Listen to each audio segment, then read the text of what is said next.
Muy buenas noches, bienvenidos al Club de Lectura e Indagación Espiritual. Estamos con la lectura del libro de texto de un curso de milagros. Hoy nos toca el capítulo 3. Arrancamos con lo que es el capítulo 3, la percepción inocente. Y vamos a empezar con la parte 1, expiación sin sacrificio. Para comenzar, pues les voy a pedir a todos que nos pongamos en una posición cómoda. Respiremos profundo para poder soltar cualquier tensión, las prisas del día. Y por un momentito simplemente nos centremos en el corazón, nos centremos Por supuesto en que eso no le voy nosotros, a decir a mi primo. centrémonos en, en aquietarnos un poco. Y desde ese lugar vamos a pedir unificarnos en la mente de unidad, vamos a reconocernos que somos una mente y unidos en esa mente vamos a permitirnos compartir hoy esta sesión. Vamos a invitar al Espíritu Santo a que nos guíe y a que pueda llevar adelante también este encuentro y que nos dé la claridad y el entendimiento y la capacidad de conectarnos desde el corazón a la mente de Dios. Respiramos y comenzamos con nuestra lectura. Adelante, Berta, puedes activar tu micrófono y comenzar con la lectura.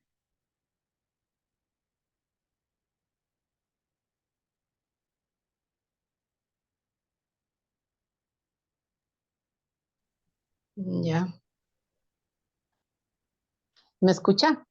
Sí, adelante. Ya. Expiación sin sacrificio. Hay otro punto que dar perfectamente claro antes de que pueda desaparecer cualquier residuo de temor que aún esté asociado con los milagros. La crucifixión no estableció la expiación, fue la resurrección la que lo hizo. Son muchos los cristianos sinceros que no han entendido esto correctamente. Nadie que esté libre de la creencia en la escasez podría cometer tal equivocación. Si se examina la crucifixión desde un punto de vista invertido, parece como si Dios hubiese permitido e incluso fomentado el que uno de sus hijos sufriese por ser bueno. Esta desafortunada interpretación que surgió como resultado de la proyección ha llevado a muchas personas a vivir sumamente atemorizados de Dios. Tales conceptos antirreligiosos se infiltran en religiones. El auténtico cristiano, sin embargo, debería hacer una pausa y preguntarse, ¿cómo iba a ser posible esto? ¿Cómo iba a ser posible que Dios mismo fuese capaz de albergar el tipo de pensamiento que sus propias palabras han señalado claramente que es indigno de su Hijo? Comenzamos con esta parte de la expiación, compartiendo un poco lo que es la crucifixión. Y bueno, creo que la mayoría de nosotros hemos tenido esa imagen un poco dantesca y terrible de ver a un Cristo crucificado. Y creo que ha sido siempre a través de esa imagen también que nos hemos sentido culpables, hemos sentido que a través de esa imagen había mucho, mucho de lo cual no podíamos liberarnos, ¿no? Porque éramos los pecadores por los cuales Cristo estaba siendo crucificado. Pero sin embargo, acá nos habla de que nada, la crucifixión no es la expiación, la resurrección sí. Y entendiendo nuevamente que la expiación es ese momento en el que se deshace todo lo que es el tiempo, y al no existir el tiempo, nada de esto ha sucedido, nada de la crucifixión no sucede, no es tal cual tenemos esa imagen, ¿no? Entonces hay que ver también cuánto tiempo hemos sostenido la imagen de la crucifixión y hemos asumido que esa era la forma de expiar los pecados. Primero, entender de que el único pecado es la separación. Segundo, que la expiación no tiene nada que ver con muerte y sacrificio. Al contrario, más bien es total curación y liberación. Entendiendo desde ese lugar, pues este primer párrafo nos hace abuenarnos con la imagen que tenemos respecto de Dios, porque un Dios que crucifica a su Hijo bueno es atemorizante. Y hemos estado con esa imagen cuánto tiempo, más aún si has estado en la religión católica, ha sido, bueno, ya algunos encuentros hemos compartido eso, ¿no? La sensación que te generaba toda esa imagen y todo el contexto que llevaba alrededor del tema de la crucifixión. No sé si alguien quisiera compartir algo sobre este primer párrafo. Sí, Ceci, porque también estaba yo pensando en eso cuando justo pasó Semana Santa y aparecían, ¿no ve? Todas las películas de la crucifixión de Dios y todo eso, digo, de Jesús.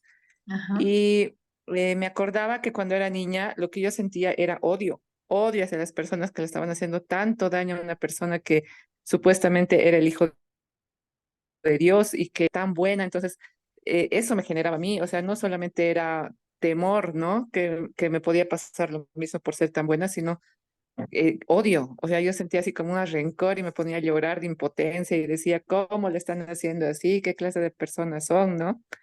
Y eso me he dado cuenta que no solamente ha generado eso, sino no solamente el miedo o el temor a Dios, porque estaba permitiendo que le pase eso a su hijo, ¿no? Que era poco más carne de su carne, como nos han hecho. Y no, para mí generaba eso también, ¿no ve? Era odio hacia los romanos, a los que lo estaban crucificando, a los que lo estaban tratando mal. Entonces, eso también me generaba a mí.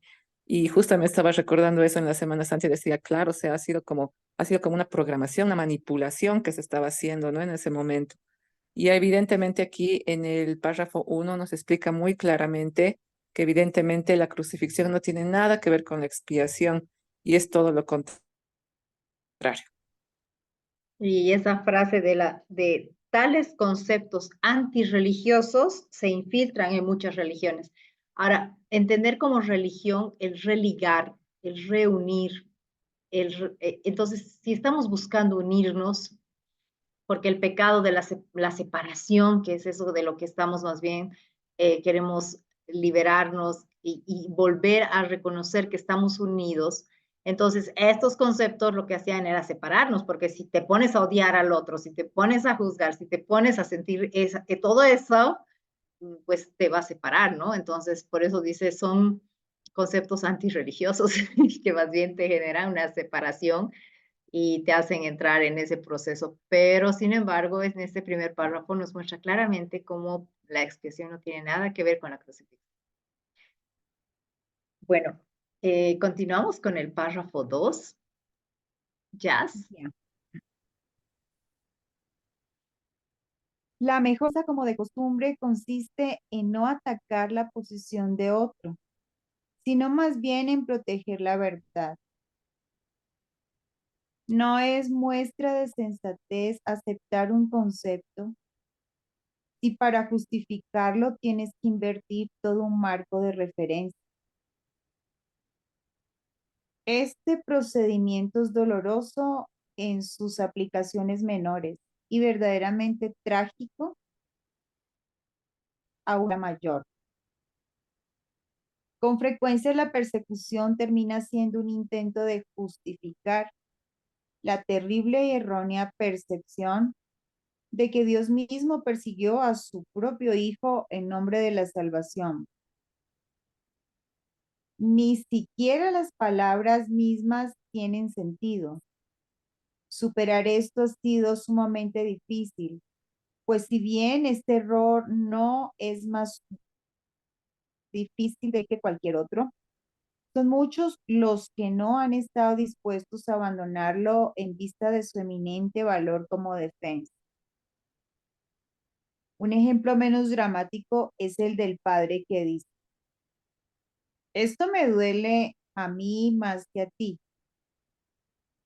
pero se siente exonerado al darle una paliza a su hijo. ¿Crees que nuestro padre piense así? Es tan esencial eliminar cualquier pensamiento de este tipo que debemos asegurarnos de que nada semejante permanezca en tu mente.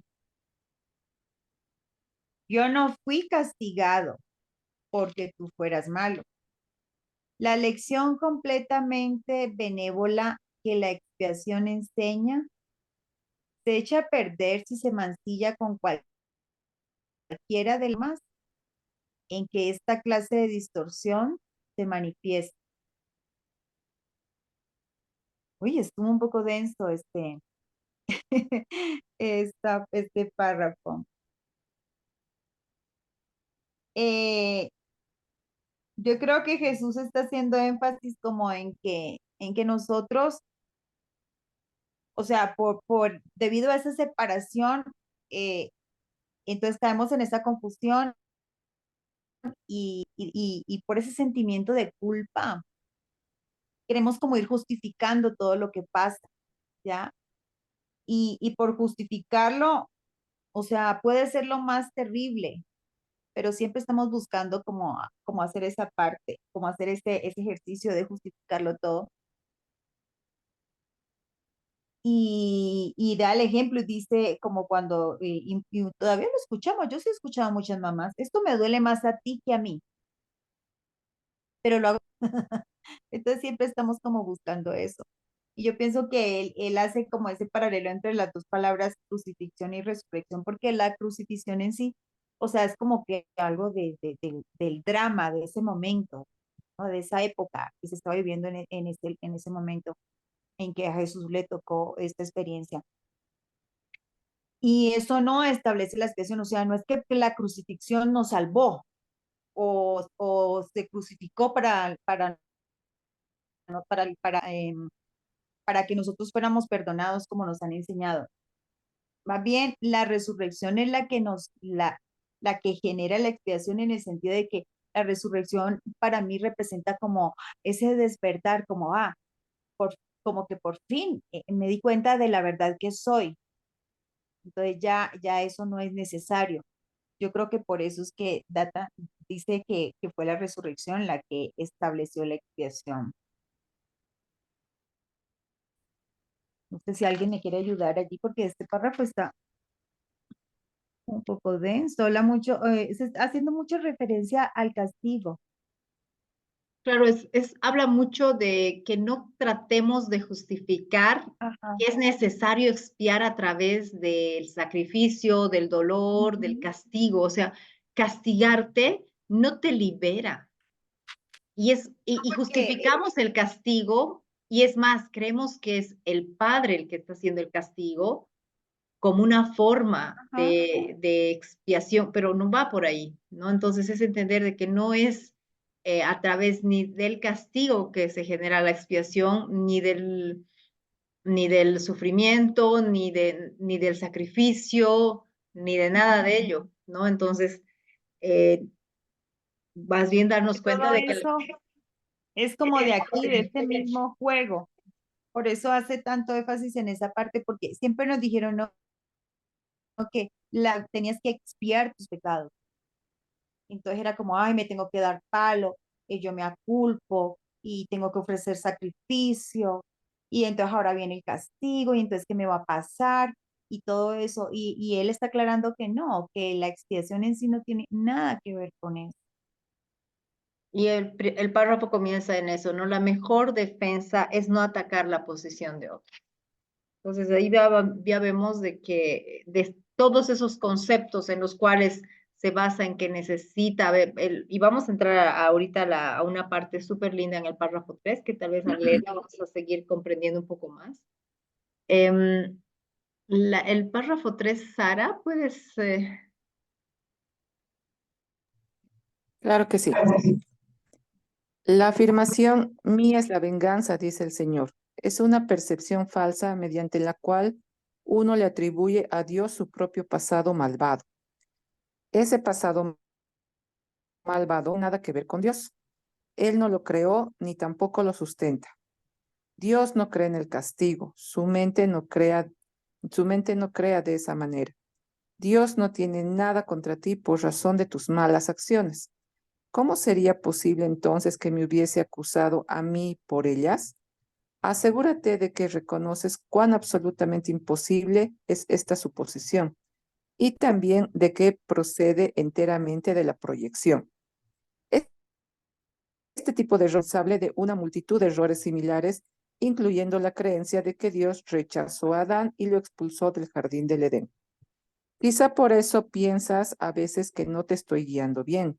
He tomado las máximas precauciones para usar palabras que sean casi imposibles de distorsionar, pero siempre es posible tergiversar los símbolos si así se desea. Sí, evidentemente este párrafo tiene que ver con el anterior, en el que, bueno, no solamente nos han hecho creer que Dios ha dado en sacrificio por la humanidad a su propio Hijo en la crucifixión, sino que también hay partes de la Biblia donde, por ejemplo, él se muestra a un Dios vengativo. O sea, si no haces tal cosa, entonces va a pasar tal cosa. Y evidentemente esto no es cierto. Entonces, en este párrafo lo que nos está diciendo es que Dios no cree en el castigo, no somos merecedores de castigos porque no existen las malas acciones. Entonces, en realidad, el pecado no existe, ¿verdad? Sí, simplemente aquí son proyecciones. ¿Proyecciones de qué? Pues proyecciones precisamente de este entorno, de esta realidad en la que estamos viviendo. Entonces, justamente, sobre todo en la religión católica, siempre nos enseñan eso, ¿no? Porque Adán ha desobedecido a Dios, entonces por eso ha sido expulsado del paraíso, y al ser expulsado del paraíso ha sufrido toda una serie de sufrimientos, como por ejemplo que tenía que sembrar su propia comida, tenía que dar a luz como con mucho dolor. Entonces, todas esas cosas sí nos han inculcado y nos han metido, pero yo creo que, como les decía, ha sido simplemente una manipulación. ¿Para qué? Para que nosotros nos llenemos de miedo. Y evidentemente lo que el curso hace con estos dos párrafos, entiendo yo, es que precisamente esos detallitos que parecieran que no significan mucho, en realidad sí, inconscientemente a nosotros nos han llenado de miedo y que por lo tanto nosotros no podemos al 100% porque puede que Dios se enoje y nos haga tal cosa o que tengamos que hacer un sacrificio y eso nos va a salvar, por ejemplo, o nos va a garantizar que nosotros entremos al reino de Dios, que también es una de las enseñanzas, ¿no? Que nos han enseñado que mientras las personas más sufridas son las que evidentemente como que ya tienen una entrada directa a lo que es el cielo. Gracias. Gracias, Sara.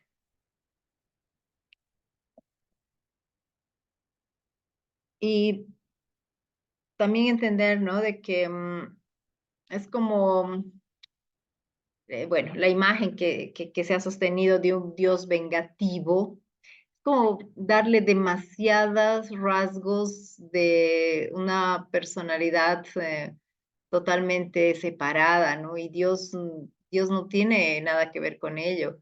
Entonces, pero le hemos cuando decimos estamos hechos a imagen y semejanza de Dios, en lugar de reconocernos a nosotros como un todo, un absoluto, más bien traemos la imagen de Dios y la volvemos como la humanizamos.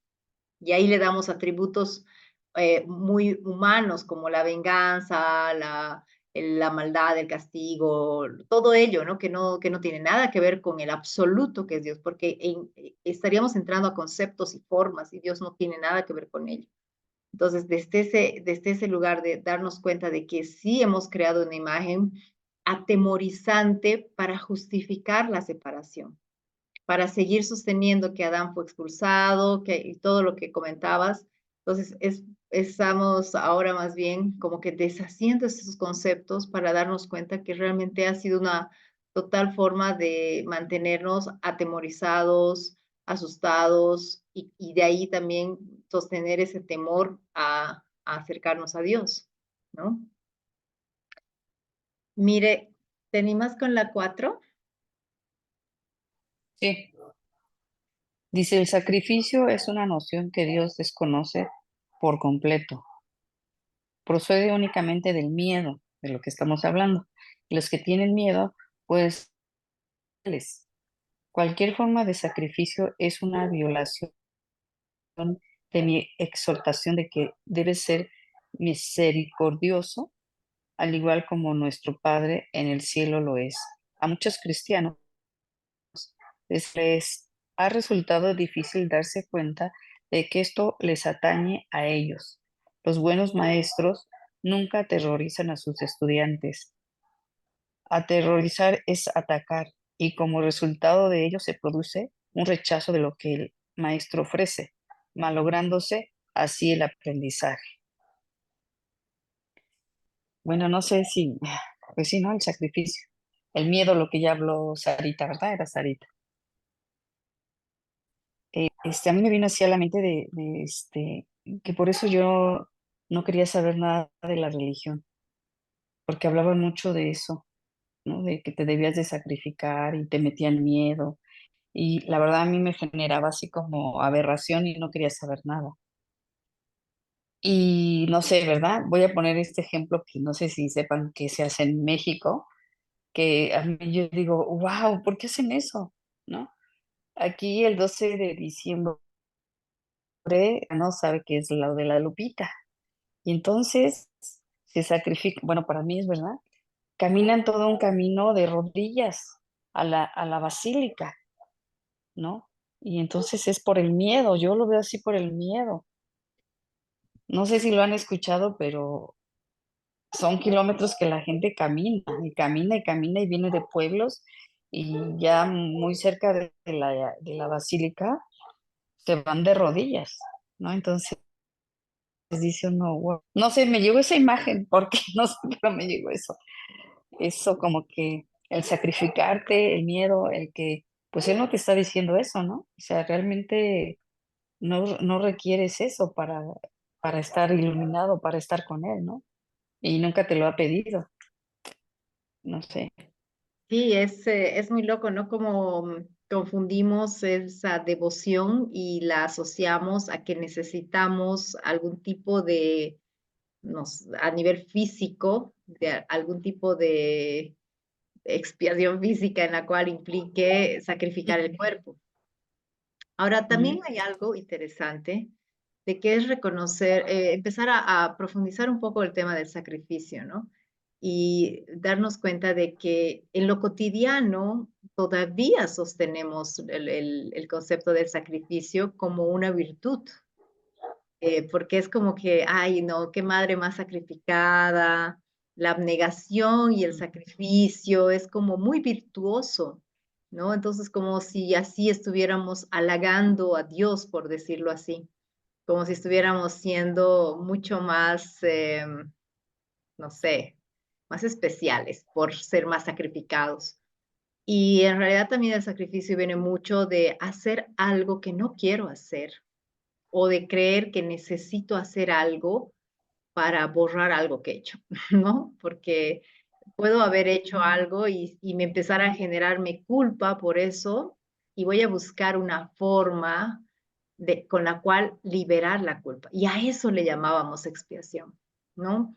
Creer que hacer algo con el cuerpo, latiguear al cuerpo y muchas cosas que hacemos con el cuerpo, incluso generarnos enfermedades, ¿no? Empezar a tener procesos ahí, síntomas y todo a través del cuerpo, que lo único que nos hacen es mostrar que hay una culpa. Entonces, eh, cuando observemos el sacrificio dentro de nuestro cotidiano, veamos a qué culpa estamos asociando ese sacrificio. Y la otra cosa en las relaciones, observar cómo nos relacionamos también desde el sacrificio, porque empezamos a hacer cosas, a dar cosas, y en algún momento, cuando no recibimos lo mismo, entra esa parte de, pero yo he dado tanto, yo he hecho tanto por ti y tú no me das ni las gracias. Como un reclamo asociado a que eso que hemos dado tal vez no ha sido tan sencillo, tan cómodo y tan natural de darlo y ha implicado un sacrificio. O he renunciado a algo para darte, o he renunciado a algo que quería hacer incluso he renunciado a expresarme tal cual soy. He sacrificado mi forma de ser para que tú puedas estar más cómodo y empezamos a relacionarnos y a vivir desde esa mirada del sacrificio como si fuera una virtud y luego le exigimos al otro que por qué no nos está dando lo mismo. Y cuando uno se sacrifica y ve al otro que no está sacrificado, que está súper libre, feliz, incluso sentimos esa parte así como, no sé, un deseo medio de venganza, de ver que el otro también, y decirle, oye, pero ¿cómo no ves que yo estoy tan sacrificado, que tengo tantas cosas y tú no haces nada y todo? Y es entender de que al final muchas de esas cosas las has elegido tú y deberías poder reconocer que siempre puedes elegir y que también puedes decir no y, y puedes decir no sin culpa. Y ahí estaríamos haciendo una liberación de ese concepto de experimentar las relaciones desde el sacrificio. ¿Alguien que quiera compartir algo sobre este párrafo del sacrificio?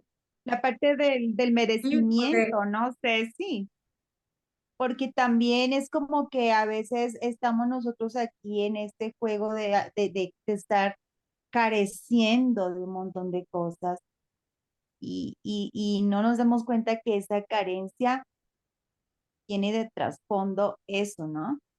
El sentirme la víctima. Entonces, desde ahí viene como como que mucho cree la gente que vivir en la pobreza es lo mismo que llevar una vida sencilla. Entonces, como está sufriendo y está carente, entonces se va a ganar el cielo. Entonces, todo eso como que se quedó guardado, por ejemplo, en mis creencias, muy, muy, muy guardado, y algo muy inconsciente desde mi familia atrás. Y entonces después uno se da cuenta de que uno viene arrastrando eso y que si sientes que careces de algo o algo está complicada la manifestación de algo, es por eso, porque viene también harto esto y eso también visto como expiar, ¿no? Como no merezco porque he pecado, entonces eso es lo justo para mí. Entonces uno mismo se pone el castigo y luego se enreda creyendo que viene de Dios. Gracias, Jazz. Cucú, ¿algo que querías compartir? Sí, quería compartir algo sobre lo que dijo Mireya, de que ella, pues por eso las religiones les tenía, vamos a decirle, aversión, pero realmente sí, este, nos han inculcado, al menos los católicos, sobre todo, que estudiamos en la escuela de monjas, comienza con el pecado mortal de Adán, inducido por Eva. Desde ahí, desde esa época caen los hombres, ¿ah? Luego, después de eso, vienen todas las 7 plagas que las enseñamos para que Moisés salga de Egipto, venían las 7 plagas. Y una de las 7 plagas es que todos los niños primogénitos morían. Y después de eso han venido más cosas, que incluso los santos se flagelaban con unas sogas con púas en la punta, se flagelaban cada vez que tenían malos pensamientos, creían que había pecado, hacían esa expiación por su pecado, se flagelaban. Aparte de eso, habían unas como correas de puntas que se la ponían en los muslos, hasta las mujeres, y las jalaban hasta que se les clavaba. ¿Por qué? Para no tener malos pensamientos, o porque ya pequé. Y con ese dolor, ese sacrificio de carne, el pecado fue carnal, un sacrificio de carne, ese dolor de la carne, para que Dios me perdone. Y con eso hemos crecido, realmente con eso hemos crecido. Y muchos santos, cuando estudias la historia de los santos o ves la vida de los santos, se flagelaban, se ponían agua X cantidad de tiempo o solo un pedacito de pan. O sea, han sido sacrificio tras sacrificio tras sacrificio Y eso nos han inculcado las religiones, al menos la católica, nos han inculcado eso, que para todo el pecado carnal, de pensamiento, palabra, obra y omisión, teníamos que hacer nosotros para expiarlos, teníamos que hacer algo que nos doliera en la carne. Y con este libro, con este curso de milagros, dice Gabriel, la inversión de pensamientos, te das cuenta que, porque al mismo tiempo que pasa todo eso, al mismo tiempo nos enseñaban en la iglesia que la Virgen, la Madre de Dios, era muy buena, pero que Jesús era muy bueno, y aún así dio su vida por el Padre, y también nos decían que Dios es muy bueno. Entonces, era una confusión de pensamientos. Me están diciendo que Dios es muy bueno, pero al mismo tiempo me están diciendo que si yo digo mentiras me voy a quemar en el infierno. Entonces, ¿dónde está lo bueno? Y muchos niños crecen con ese temor. Era un temor. Bueno, allá en el colegio de las monjas hasta nos decían que si un muchachito nos agarraba la mano, como teníamos 13, 14 años, ya era pecado. Teníamos que ir a confesarnos. No nos íbamos al infierno. Entonces, cuando uno hace un análisis, conoce realmente a Dios y a la vida de Jesús, antes de estudiar el curso de milagros, ¿no? Que tiene uno tanta confusión. Con eso se aclara todo. Que Dios es amor. Yo cuando tomé hace muchos años metafísica, conciencia superior, ahí nos enseñamos, nos enseñaban, nos explicaban, no conocía el curso de milagros, como si Dios fuera una bola de fuego de amor y nosotros éramos chispas divinas que veníamos a la tierra. Y el objetivo era regresarnos amor, ese fuego, esa luz, ese amor que era Jesús. Pero no nos decía que veníamos a sufrir, veníamos a aprender. Entonces, para mí el curso de milagros es maravilloso porque todo ese miedo tremendo se ha convertido en amor. Todo lo que creíamos de la expiación, ya sabemos que la expiación es deshacer los pecados. Y todo, digamos, lo que el perdón humano no es eso. Perdón está dentro de nuestro corazón. Entonces, todo ese aprendizaje nos cambia de un Dios no vengativo, pero castigador, a un Dios de amor. Lo único Y que claro, nos ha hecho o es sea, amor. imagínate, estamos hablando de una frase de mía es la venganza, dice el Señor, o sea, estamos hablando de que sí, entra en ese rol, pero también hay una parte linda de, bueno, una parte que dice, ¿no? Los que tienen miedo pueden ser crueles, y ahí está tu ejemplo de los latigazos y todas las imágenes así un poco terribles, inquisiciones. Terribles. Súper, gracias, Cucú. Eh, Ana, bienvenida. No sé si estás con el libro para acompañarnos con la lectura. Sí, El sigue el... párrafo 5, ¿te animas a leerlo? Sí, claro. Adelante. Dice, se me ha llamado correctamente el Cordero de Dios que quita los pecados del mundo. Mas quienes representan al Cordero manchado de sangre no entienden el significado del símbolo. Si se entiende correctamente, es un símbolo muy simple que habla de mi inocencia. El león y el cordero, tendidos el uno junto al otro, simbolizan que la fuerza y la inocencia no están en conflicto, sino que coexisten naturalmente en paz. Bienaventurados los puros de corazón, porque ellos verán a Dios. Es otra forma de decir lo mismo. Una mente pura conoce la verdad y en eso radica su fuerza. No confunde la destrucción con la inocencia, porque asocia la inocencia con la fuerza y no con la debilidad. ¿Algo que quieras comentar de ese párrafo, Ana? Pues creo que está un poquito relacionado con las cosas que he alcanzado a escuchar. Digo, primera vez que me conecto y las alcancé en el párrafo 3, acerca del tema del sacrificio y acerca, sobre todo, creo, de estos conceptos y prejuicios que tenemos acerca de cómo es Dios, ¿no? O sea, a lo mejor son muchas cosas las que hemos escuchado o muchas cosas las que nos han inculcado. Dice que cuando realmente volteamos hacia adentro de nuestro corazón y recordamos que Él está ahí adentro, podemos identificar mejor cómo es Él realmente y no un Dios que quiera sacrificios, ¿no? A mí me gusta mucho cuando en el libro, en diferentes ocasiones, hacen la referencia a nosotros como padres. En mi caso, yo soy mamá. Y dicen, qué padre quisiera a su hijo haciendo sacrificios. Creo que aquellas que tengamos la oportunidad de ser mamás o tías, cuando algún hijo comete un error o comete alguna falla,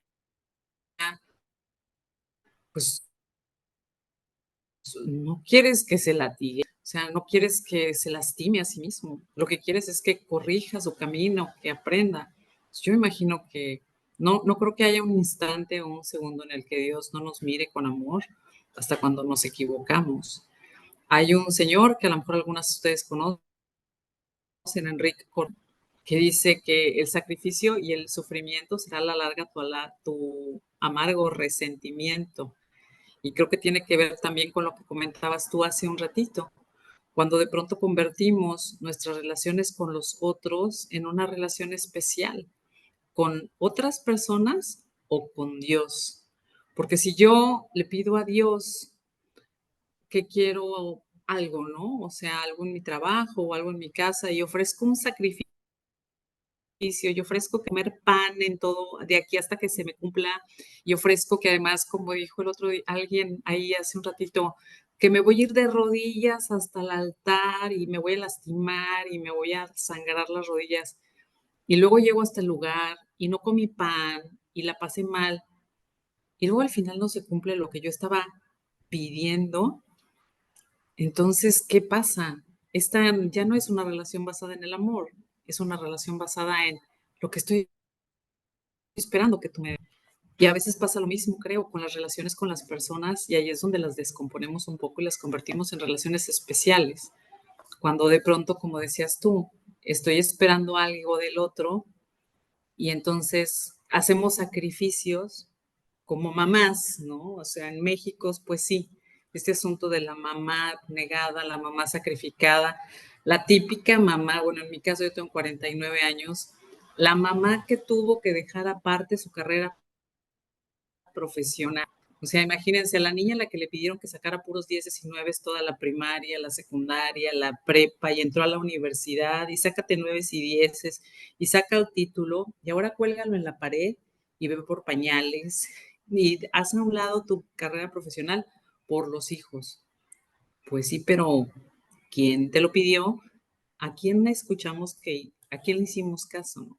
Entonces, pero bueno, me estoy regresando al párrafo 4. Creo que básicamente es eso, ¿no? Que creo que Dios no quiere que tengamos esta relación especial con Él. Me parece que cuando tenemos nuestra relación con Dios más basada en el amor, pues es como irse a vivir a otro lugar, digo yo. O sea, tu vida se vuelve distinta, incluso la relación con Dios es distinta, ¿no? Bueno, es mi experiencia.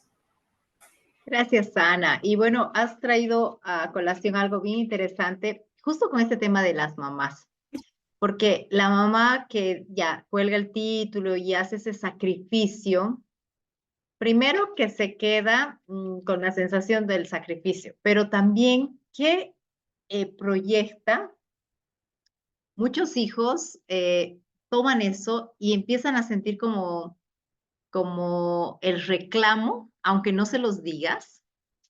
Y es bien loco porque eso genera una relación especial, ¿no? Porque o bien sienten culpa o bien ahí empezamos. Y que es lo mismo que se genera en la relación con Dios, porque sentimos de que ha sido por nuestra culpa que ha pasado eso y entonces ahí.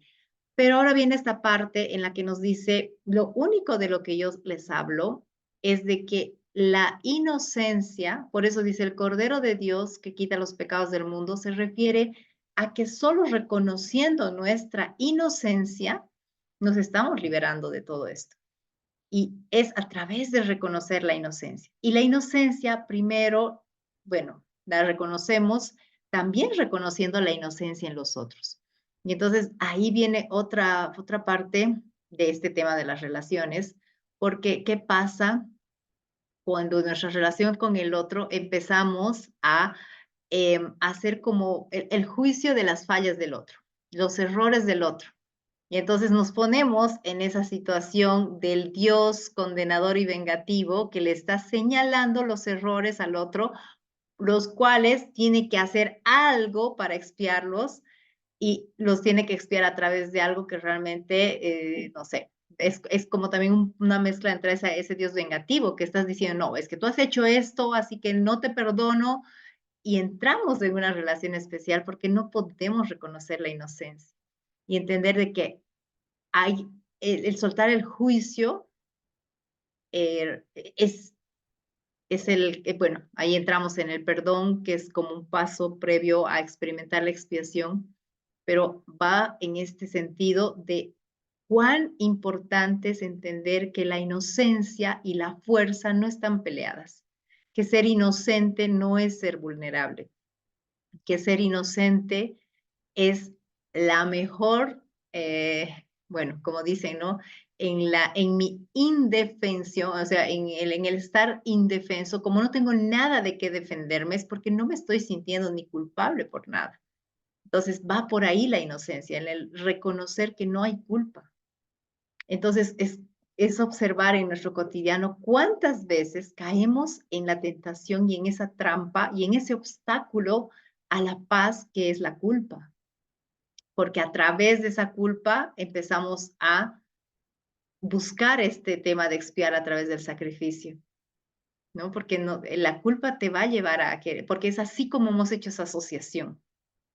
Somos culpables, entonces alguien tiene que morir por eso, o algo, o si no es alguien afuera, vamos a buscar hacerlo nosotros.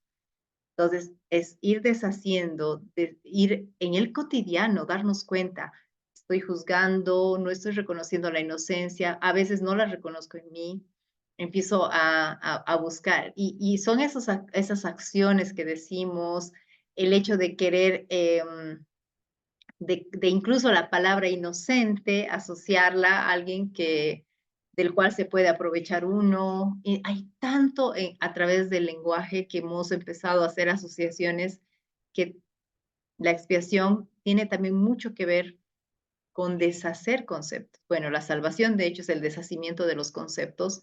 Entonces, es ir cuestionándonos y ir deshaciendo también todo esto que ha sido como algo que se ha ido, más allá de manipulación o no, se ha ido perpetuando a través de la forma en que hemos conceptualizado y a la vez de cómo se han ido transmitiendo todas estas imágenes de sacrificio, de culpa y bueno, la gran imagen de la crucifixión como la mayor expiación, ¿no?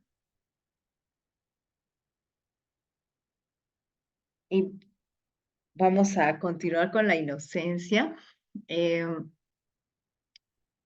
Alguien ¿quién nos, tal vez volvemos a comenzar las lecturas? A ver, vamos a ver. Jazz, ¿te animas a las 6? Si quieres puedo leer, Ceci. Ya, Ya. adelante, Cucú.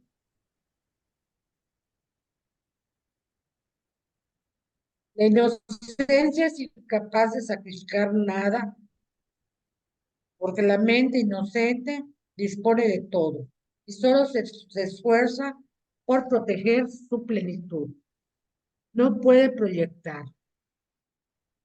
tan solo puede honrar a otras mentes, porque honrar a otros es el saludo natural de los verdaderos, de los verdaderamente amados, hacia los que son como ellos. El Cordero, quita los pecados del mundo, en el sentido de que el estado de inocencia o gracia es una en el que el significado de expiación es perfectamente obvio. La expiación carece por completo de ambigüedad.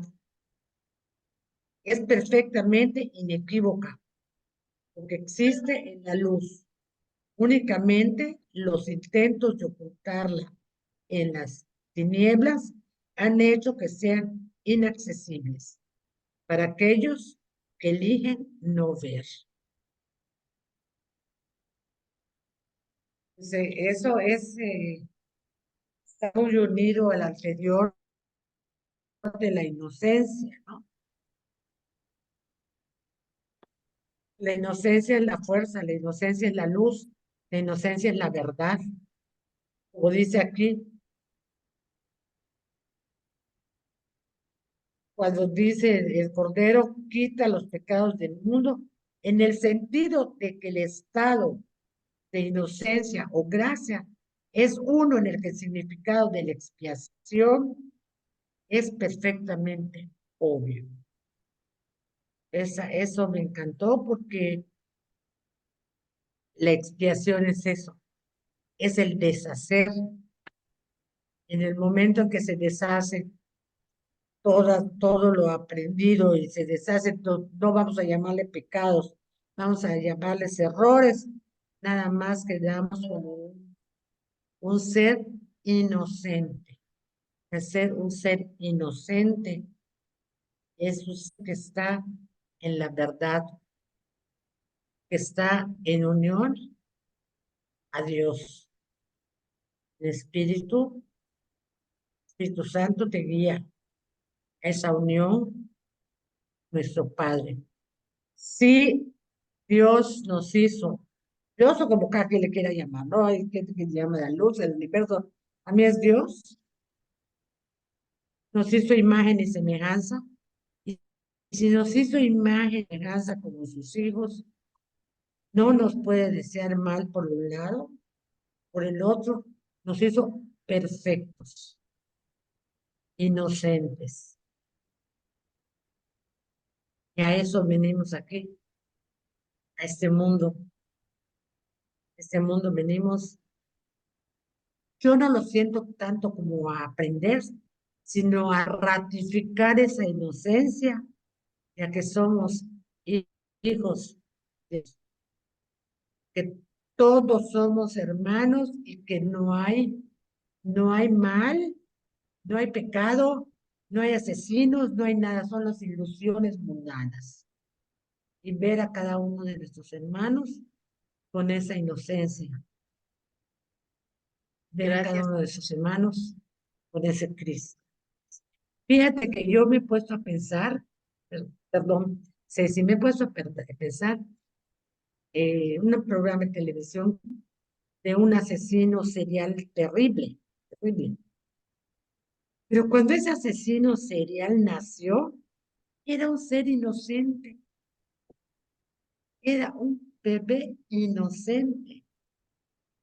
Entonces, ¿qué, qué es lo que nosotros deberíamos seguir viéndolo con esa inocencia? ¿Qué es lo que pasa? Que está cometiendo sus errores, nada más. Y no jugar, ver con los ojos de la inocencia.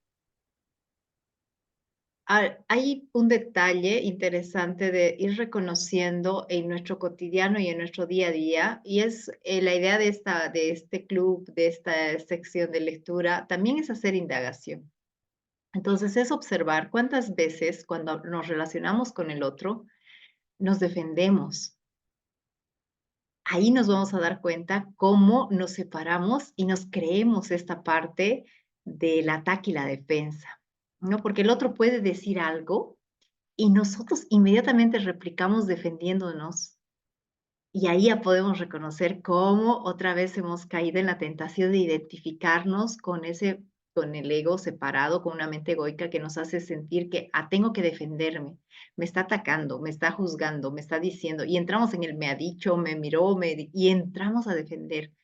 Desde defender una postura, desde defender un pensamiento, hasta defendernos por algo que nos ha dicho la otra persona.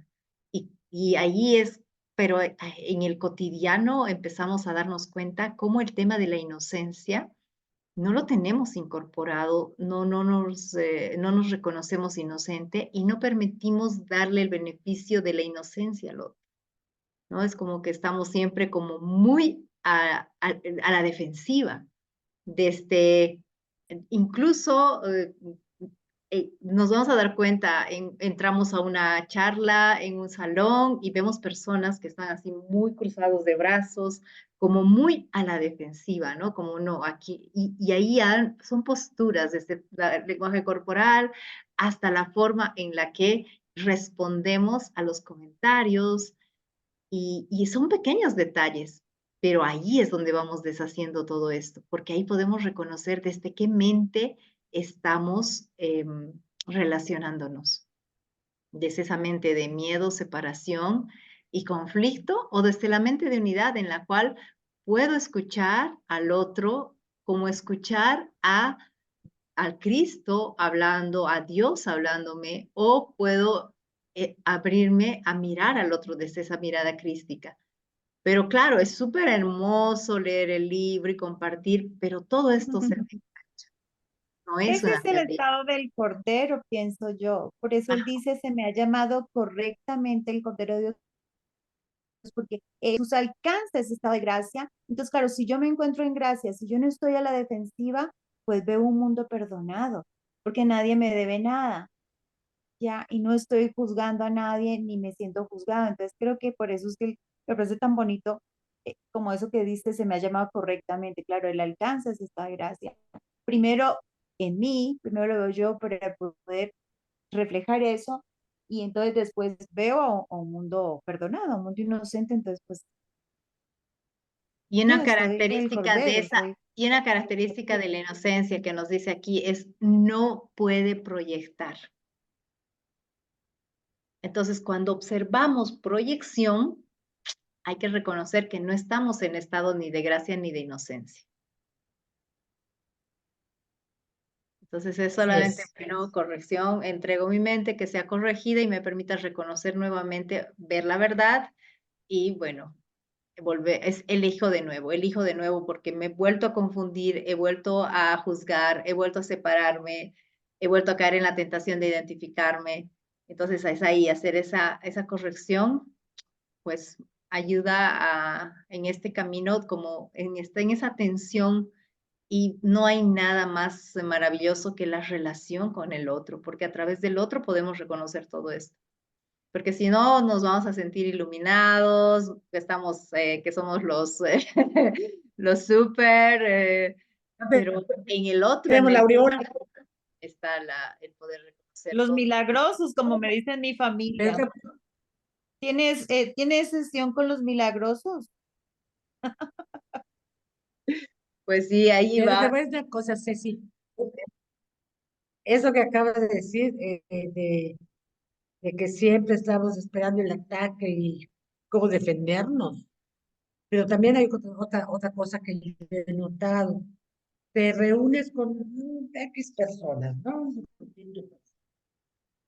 Y en el momento que empieza una plática, es una plática de juicios impresionante. Están juzgando, juzgando, juzgando, juzgando. Entonces, en ese momento, cuando están con tantos juicios,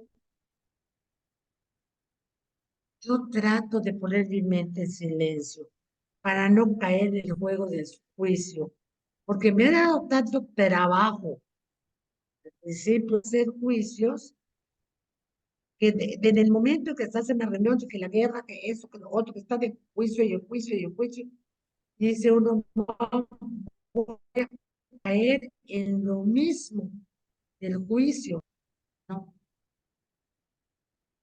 Como si yo no las oyera. Porque si tú quieres rectificar lo que estás diciendo, caes en ese juego, caes en el juego del ataque, la defensa. O sea, todo nos lleva, todo nos lleva. Y creo que Si están haciendo un creo que juicio, va un poquito más allá, porque si estoy en una reunión y entiendo y reconozco la inocencia incluso de lo que están diciendo, siendo, la inocencia, o sea, quien interpreta que esos son juicios es mi mente juiciosa, porque puedo darme cuenta de que, o sea, ellos no están leyendo el libro, no están haciendo, entonces su forma de comunicación, reconocer la inocencia, o sea, es inocente porque, como decía, ¿no? Padre, no saben lo que hacen, o sea, no hay forma de entrar en así eso. es.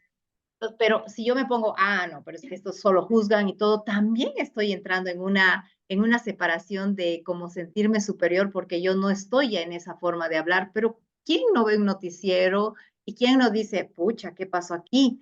O quién no se... Entonces hay que darnos la oportunidad de dar, es un juego y en este juego algunos están todavía, no sé, pues en el entorno en el que están escuchando todo el tiempo eso, entonces su plática va a ser de eso.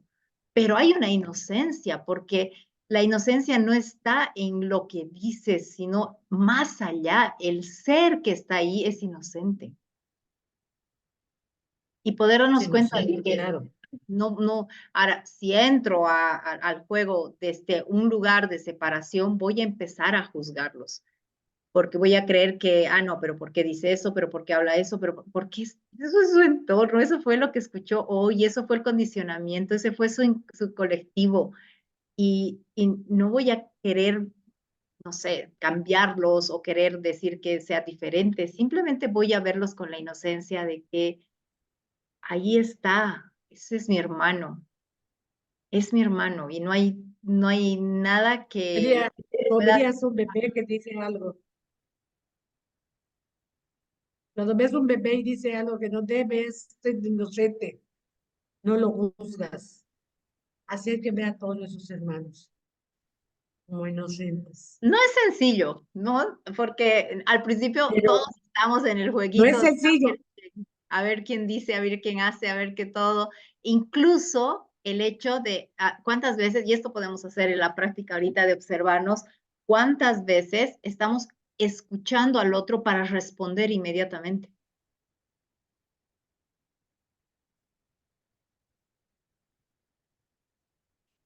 Aquí Bertita dice, pero llegar a ese nivel es un proceso de años, estimo.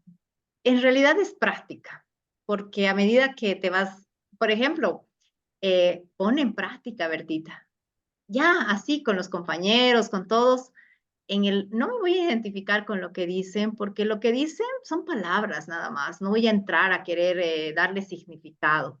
Nada de lo que ellos están diciendo tiene un significado real. Entonces, tal vez el quitarles ese peso del significado que le damos nos va a ayudar muchísimo. Y nada significa nada, es la lección uno. Entonces, empezar simplemente a practicar la lección uno, a quitarle el significado a lo que los otros dicen. Nos ayuda ya mucho a relacionarnos desde otro lugar. A ver, continuemos Es para práctica y práctica. continuemos con las 7. ¿Ya tenemos las 7? ¿Ya? Dice, la expiación de por sí sola irradia verdad. Es, por lo tanto, el epítome de la mansedumbre y derrama únicamente bendiciones. No podría hacer eso si procediese de cualquier otra forma que no fuera la perfecta inocencia. La inocencia es sabiduría porque no tiene conciencia del mal y el mal no existe. No obstante, es perfectamente consciente de todo lo que es verdad. La resurrección demostró que nada puede destruir a la verdad. El bien puede resistir cualquier clase de mal, al igual que la luz disipa cual clase de oscuridad. La expiación es, por lo tanto, la lección perfecta.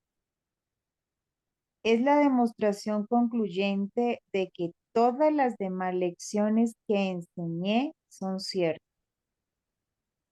Si puedes aceptar esta generalización ahora, no tendrás necesidad de aprender muchas otras lecciones de menor importancia. Basta con que creas esto para que te liberes de todos tus errores.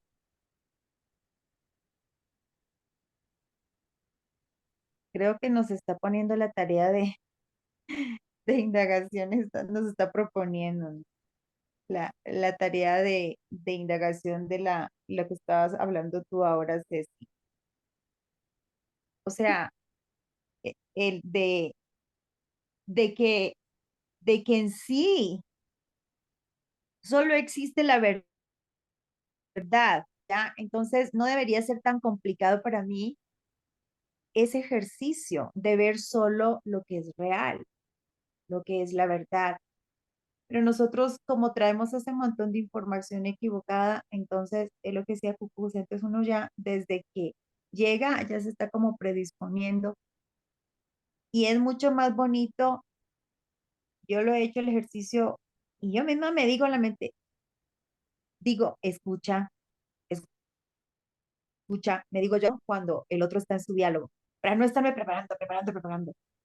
Escucha, escucha, escucha. Y de repente, creo que ahí está el milagro en que lo que dijo el otro, simplemente dijo, y ya, y no te tocó, y pasó, lo viste de otra forma, o sea, se da de repente el milagro, y es cuando uno se dispone, ¿ya? A escuchar solo la verdad, o sea, de lo que dices tú, de lo que es el otro, de lo que en esencia hay ahí, más allá de lo que esté proyectando yo en él, de lo que está pasando en esta locura.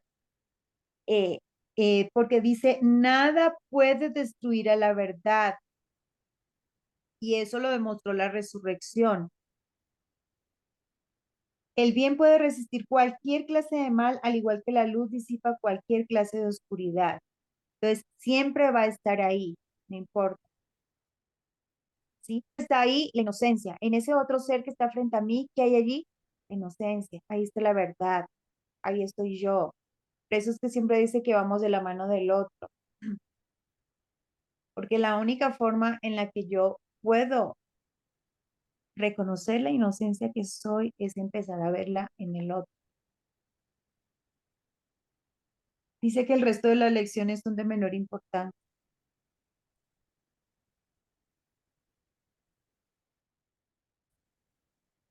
Como decía Bertita, o ¿Qué te sea, parece? wow, ¿cómo llegamos a ese nivel? Así es, porque claro, es de las lecciones más importantes, más allá de todo.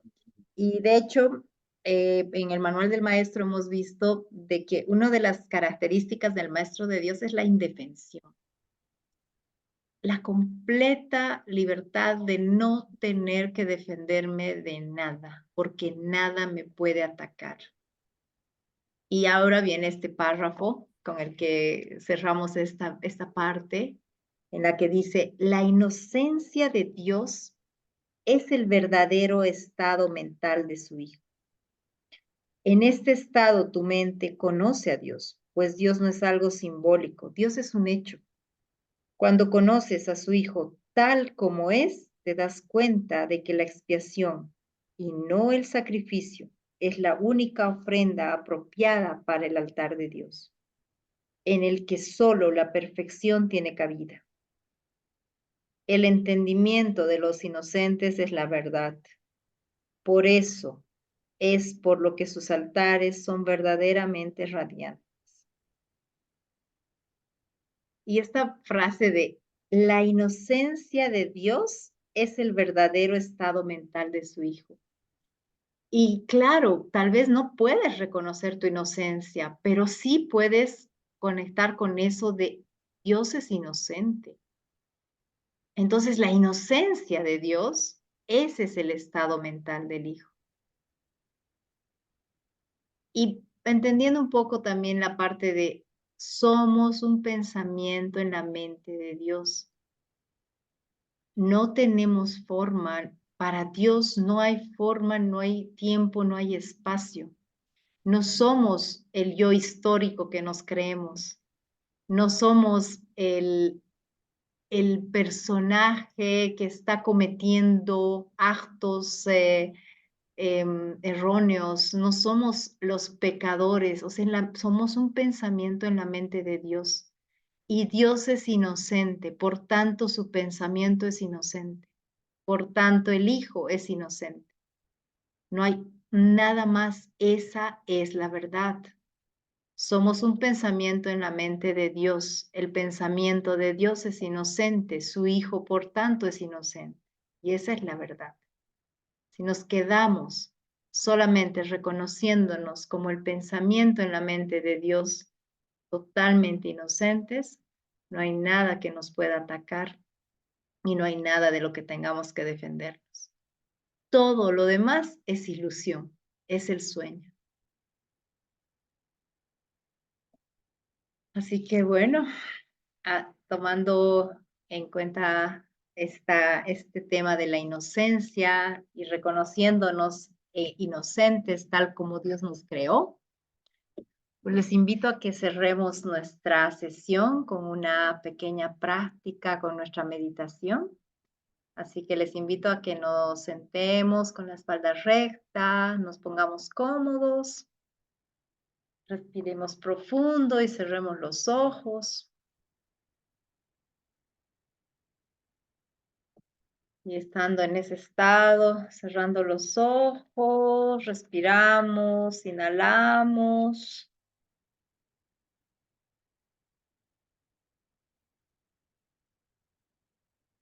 Exhalamos, inhalamos, exhalamos.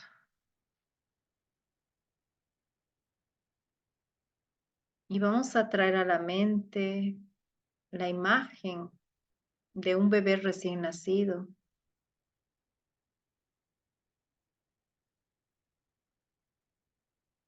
Y vamos a ver a ese bebé recién nacido, reconociendo la perfecta inocencia en él. Y vamos a observar su risa, su mirada.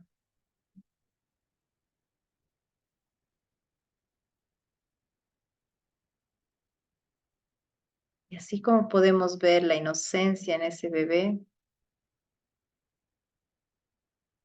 de igual manera Dios nos ve.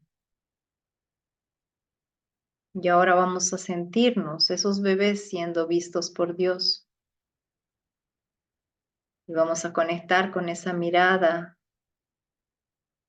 en la cual podemos reconocer cómo somos vistos totalmente inocentes. Dios no puede vernos de otra manera. Y si en algún momento has creído algo diferente, ha sido desde otra mirada que no es la de Dios.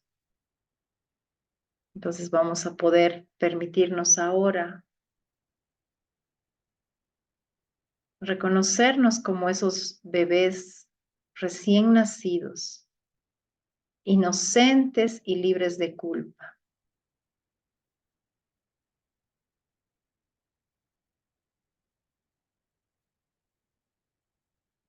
Y vamos a acunar en nuestro corazón esa inocencia que estamos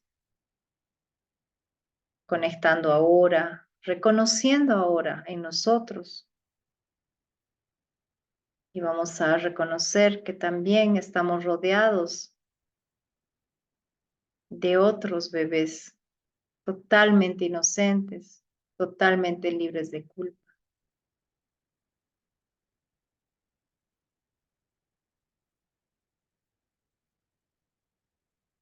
Vamos a guardar en nuestro corazón esa mirada libre de juicio, de condena, simplemente reconociendo la perfección. Y en cada momento que nos relacionemos, vamos a permitirnos buscar a ese bebé inocente en el otro. en algún momento vamos a poder reconocernos en esa total inocencia, permitiéndonos liberarnos de la defensa, del ataque, reconociendo también que en nuestra indefensión está nuestra fortaleza.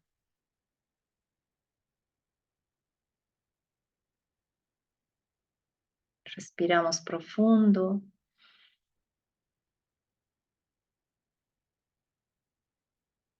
Y nos reconocemos como un pensamiento en la mente de Dios. Y Dios tiene pensamientos inocentes, por ende somos solamente inocencia. Y somos inocentes y perfectos tal cual Dios nos ha creado.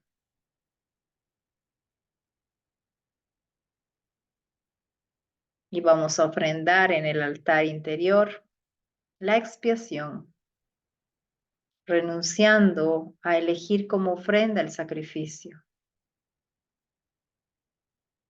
A partir de hoy, mi ofrenda no va a ser más el sacrificio.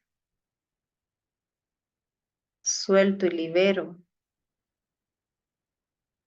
el buscar relacionarme y ofrendar el sacrificio en mis relaciones.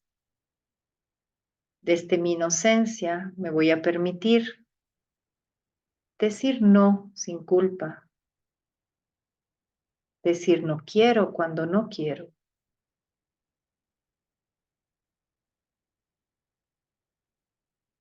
Y reconozco que el límite que pongo nunca es al otro,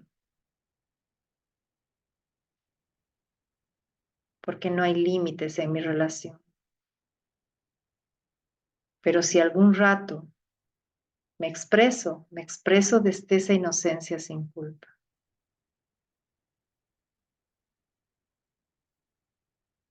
Respiramos profundo y exhalamos desde el corazón, unificándonos. Inhalamos y exhalamos desde la mente, unificándonos.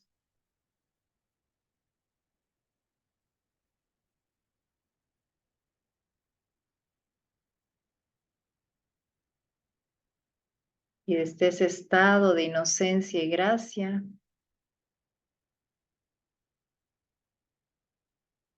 volvemos a sentir el cuerpo, habitamos este instante, este aquí y este ahora, y abrimos los ojos para volver a conectar con el mundo, reconociéndonos los amados y bendecidos hijos de Dios. Gracias.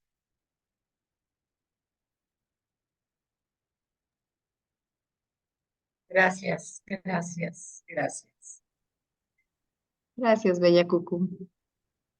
Gracias, chicas.